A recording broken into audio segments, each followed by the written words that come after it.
semuanya, ketemu lagi dalam Belajar Biar Pintar. Kita masuk dalam bab 3, membahas mengenai usaha, energi, dan daya. Pada video ini kita membahas mengenai bagian pertama, yaitu usaha saja. Kita belajar mengenai konsep usaha, berikut latihan soal dan pembahasannya. Mari simak video berikut. Dalam bab ini kita akan belajar mengenai konsep usaha, yaitu mengenai hubungan antara usaha, gaya, dan perpindahan.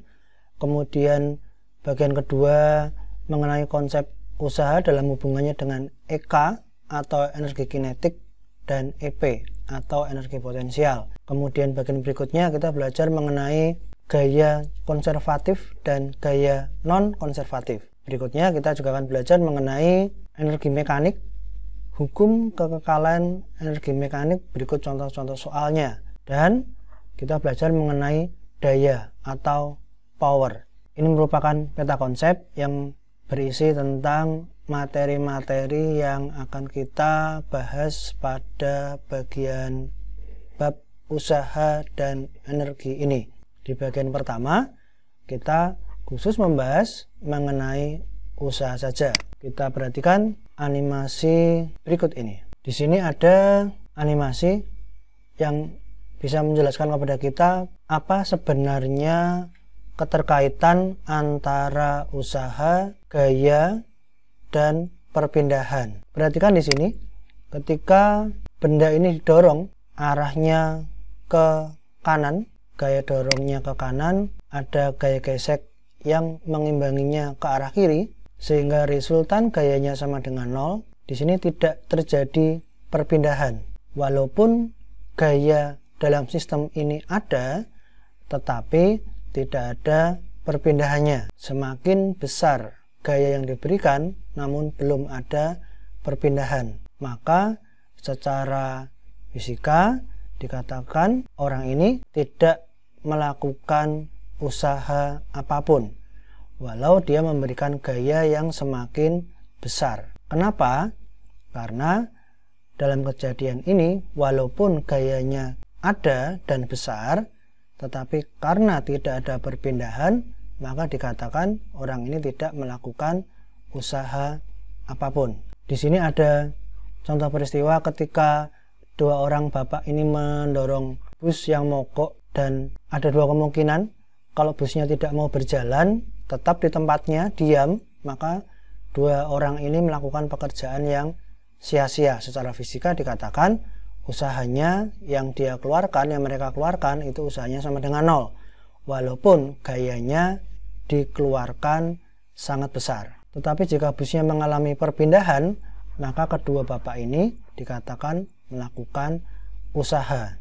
Nah, dari contoh-contoh tadi bisa dikatakan bahwa usaha itu merupakan resultan gaya yang bekerja pada suatu benda yang sejajar dengan arah perpindahan. Di sini ada kata yang dicetak biru, itu merupakan kata kunci yang penting, yaitu gaya yang sejajar dengan arah perpindahan.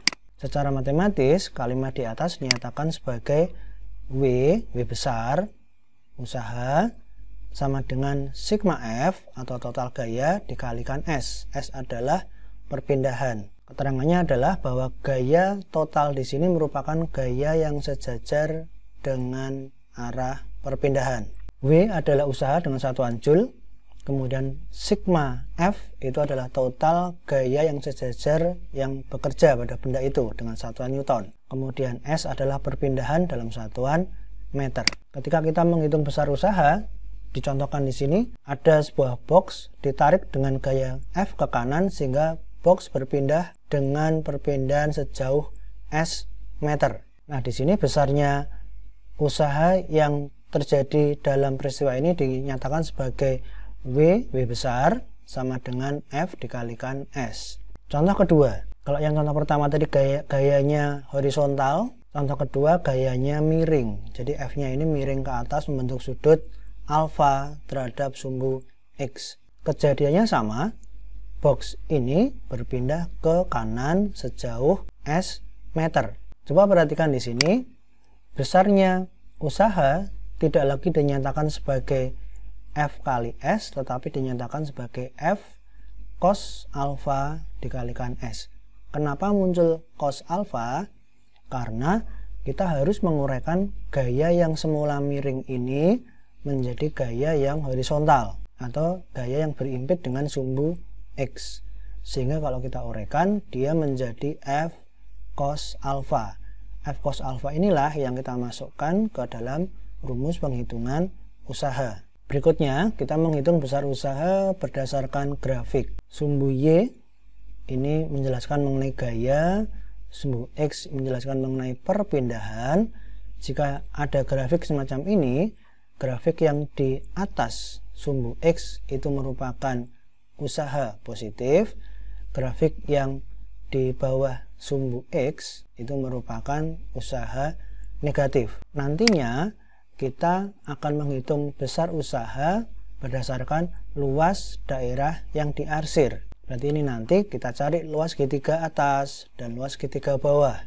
Ingat, daerah yang di atas sumbu X itu bernilai positif, daerah yang di bawah sumbu X bernilai negatif. Contoh soal dan jawaban. Yang pertama, sebuah box bermasa M terletak di atas lantai.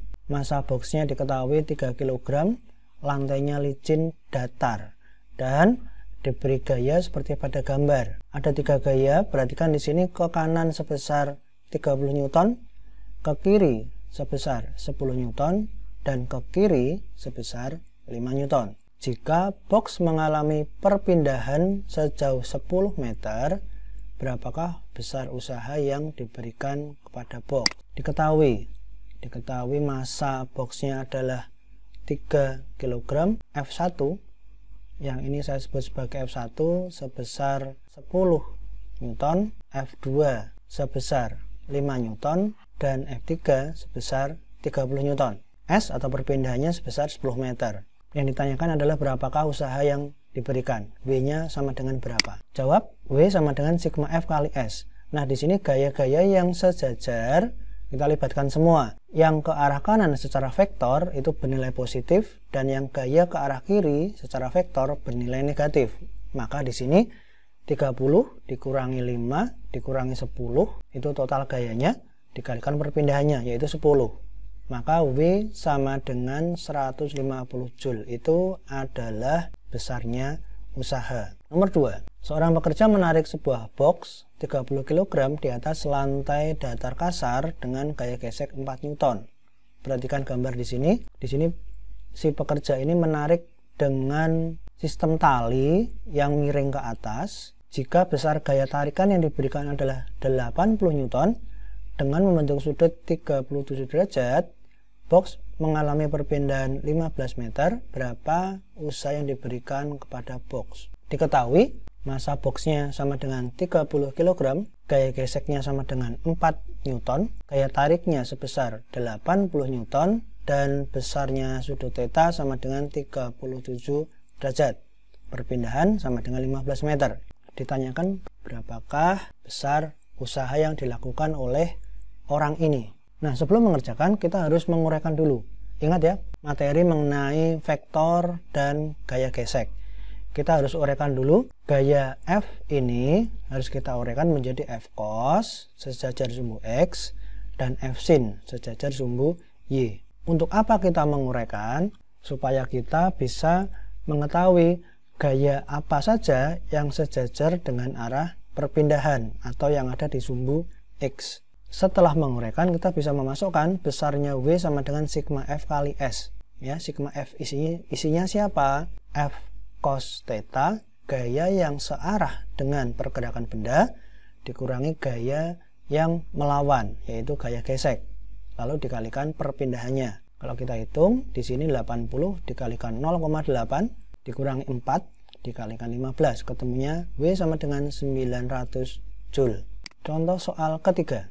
Kita sekarang membahas mengenai bidang miring. Sebuah box 2 kg berada di dasar sebuah bidang miring kasar dengan sudut kemiringan 53 derajat. Dan ternyata saat ditarik dengan gaya F20 Newton, box tersebut mengalami gesekan sebesar 2 Newton.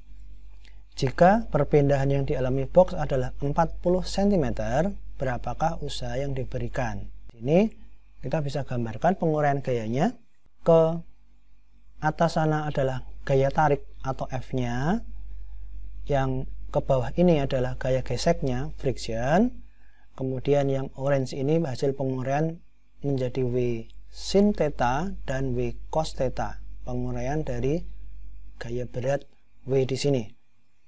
Pergerakannya box dari bawah ke atas ya, pergerakannya naik. Dari penguraian gambar kita bisa tuliskan, diketahuinya adalah massa box sama dengan 2 kg, tetanya adalah 53 derajat, gaya tariknya adalah 20 Newton, gaya geseknya sama dengan 2 Newton, dan perpindahannya 0,4 meter. Berapakah usaha yang diberikan atau W-nya berapa? Nah, dari kondisi ini sama seperti tadi caranya, yaitu W sama dengan sigma F kali S. Tinggal kita masukkan saja gaya yang searah, itu adalah F-nya, kemudian gaya-gaya yang berlawanan arah, yaitu gaya berat di sini merupakan W sin theta, dan gaya gesek sama dengan gaya tarik dikurangi W sin theta dikurangi gaya gesek, kemudian dikalikan perpindahan. Kalau kita masukkan, kita hitung seterusnya, ketemunya W sama dengan 0,8 Joule.